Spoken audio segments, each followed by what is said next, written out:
Hi, I'm Francis O'Hare, Sustainable Technologies Ambassador with Techies Go Green.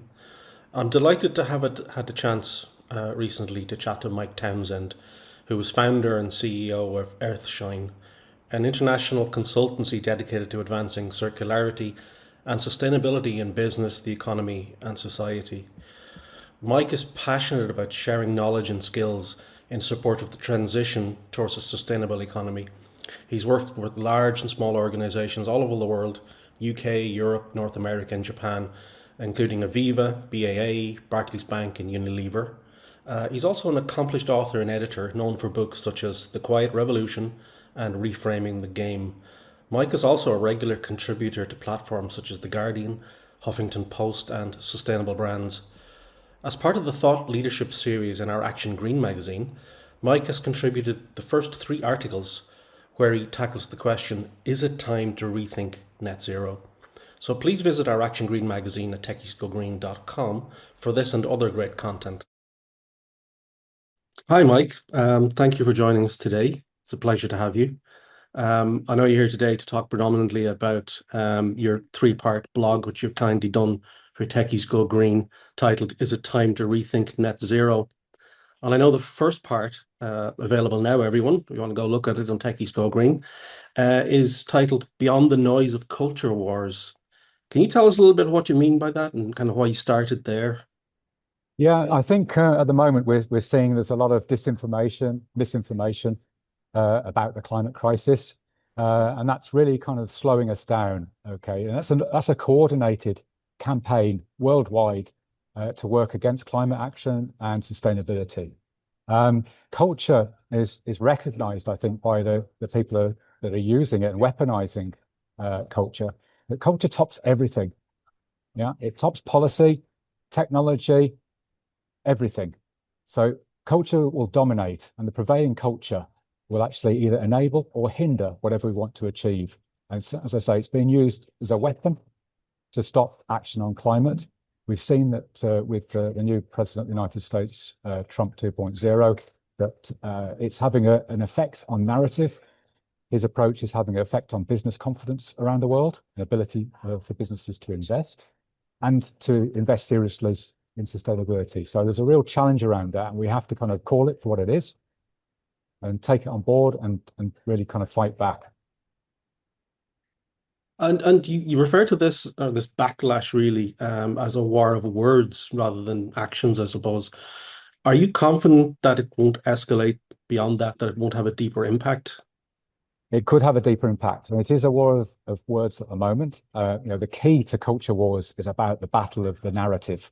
Okay, these people are, highly smart in what they're doing in trying to lead the narrative and undermine net zero, undermine climate action, undermine ESG and sustainability.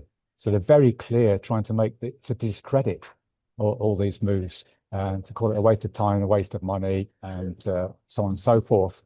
So, yeah, at the moment, it is a war of words. They want to win that narrative. And by doing that, it holds everything back. They don't need to go further. But we also know that culture wars tend to polarize people. And so there could be part of the culture wars, not just involved in climate action, it could be part of this that actually leads to physical violence. And that's what we don't want to see. Yeah. Um, in your first part of the blog, you do show quite a bit of optimism coming from companies, even after the backslide that may have happened, say, last year. Again, are you confident that the figures are playing out, that these companies are really, ignoring that noise and looking to them, to both sustainability, but what it can do for their own businesses as well? Absolutely. I think it's been a really interesting time the last 12 months, right? And it's for many businesses, they've seen a bit like rabbits in headlights, with this thing, this kind of juggernaut coming towards us. And it's hard to know exactly how to react. So sometimes companies will try and play it both ways. They're trying to kind of lead into that narrative and enter a period of green hushing and keeping quiet about things. But in actual practice, business models are so riddled with risk around climate action and other sustainability factors that they can't ignore it. They know they have to do it. It's not just about regulations and compliance, so that's part of the picture. And even if that gets watered down, business model, commercial issues about whether a company will still be profitable. We know of companies like Unilever who've been open in the past about how much climate affects things like production facilities worldwide, shipping and logistics, storms and so on. And they have lost millions, and that hits shareholders. So, this is important for businesses still to follow through, even if they're keeping quiet about it. But I see now more hope where business leaders are coming out. They're calling out the culture wars, and they're calling out the need to carry on with climate action and sustainability. So Patagonia chief exec has called out the Trump regime. The new chief exec for Nestle has actually said, we shouldn't be ignoring sustainability. We need to do more. We need to talk about it more. So I think from the shadows, progressive business leaders are coming out and calling it for what it is. You also referenced the fact that China, as an example, and certainly Europe are still plowing ahead pretty strongly when it comes to sustainability and their targets, etc. Do you think the US might isolate themselves in their current stance, or are savvy businesses seeing through that anyway and will move on regardless? Yeah, that's a really good question. I think it's nuanced. I think as an administration, the US government is certainly isolating itself. It's not making any friends worldwide. Doesn't seem to be the aim of their policy to make friends. It's all about coercion. That doesn't go down well.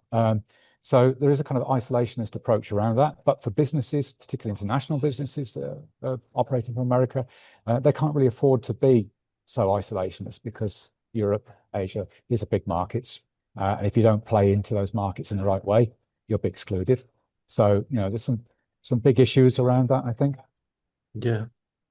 And maybe to preempt part two, which we're all looking forward to, you referenced that incrementalism isn't working, and that radical solutions are needed to deliver transformative impacts. What do you mean by these radical solutions beyond what is happening now?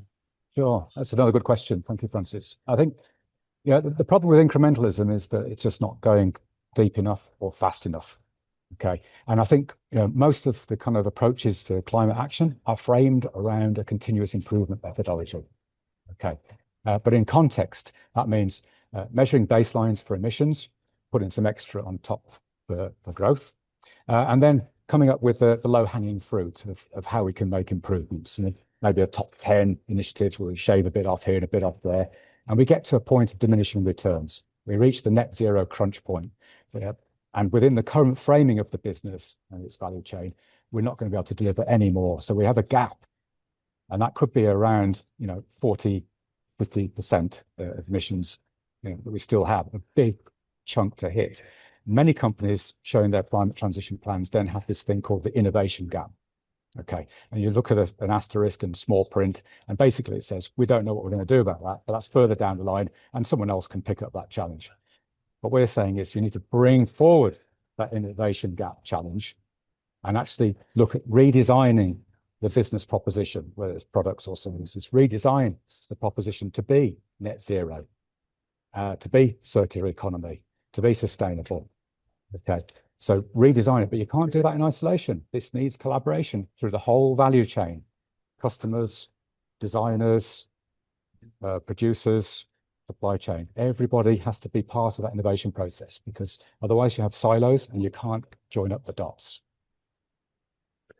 Again, to preempt part two a little bit and give the audience a little bit of a taster of it. I know you say you're going to focus in on the construction industry in particular. Is there a reason why you chose the construction industry? And could you give us a couple of insights into what you might speak about there? Yeah, sure. I think construction is very interesting and have a personal background in that space as well. But the industry is, a huge user of natural resources. Okay. Millions of tons of natural resource used, every week around the world in construction. It's also a big part of the problem around climate. So it's around 39% of global greenhouse gas emissions due to the built environment in one form or another, whether in use or embodied emissions in construction. So it's a huge part of the challenge huge part of the problem. But it's also a huge opportunity, because if we start to rethink construction for net zero, the circular economy, and reinvent the industry and the value chain that goes with that, then we can make a huge impact, and I think demonstrate to other industries what the art of the possible is. Very good. Well, thank you, Mike, for giving us that insight into the first part and a little taster of the second part. I encourage everyone, please do go find that first part on the website, and we very much look forward to reading the next two parts as well. So thank you, Mike. Thank you, Francis. Pleasure to be with you, and thanks for the great questions.